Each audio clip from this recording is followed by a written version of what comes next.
இன்று அவருடைய சத்தம். எழுதியவர் சகோதரர் சகரியா புனன் அவர்கள். நாள் ஜூன் 3.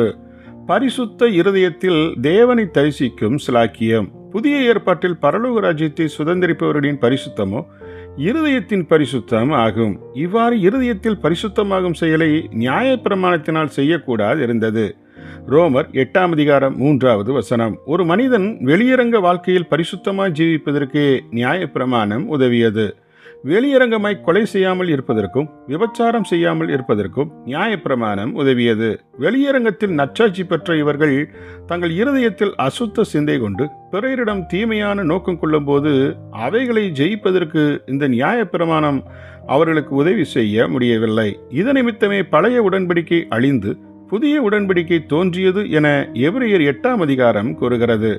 இப்போது நியாயப்பிரமாணம் செய்யக்கூடாத நமக்குள் நியாயப்பிரமாணத்தின் நீதி நிறைவேறும்படியே தேவன் இயேசு கிறிஸ்துவின் மூலமாய் மாம்சத்திலே பாவத்தை ஆக்கினைக்குள்ளாக தீர்த்தார் என வாசிக்கிறோம். ரோமர் 8:3-4.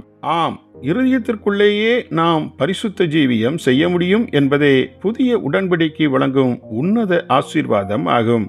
இருதயத்தில் பரிசுத்தமாய் இருப்பது நிமித்தம் தேவனை தரிசிக்கும் அனுபவத்தை போல் ஒரு சிலாக்கியமான வாழ்க்கை வேறு எதுவுமே இல்லை எனலாம்.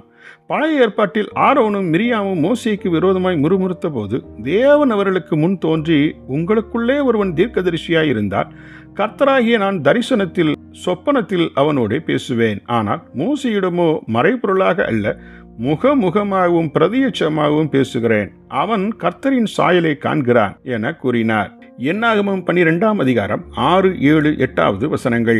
தரிசனத்தையும் சொப்பனத்தையும் காட்டிலும் கர்த்தரை பிரதியட்சமாய் முகமுகமாய் காண்பதே மகா மேன்மையானது என இதிலிருந்து அறிந்து கொள்கிறோம்.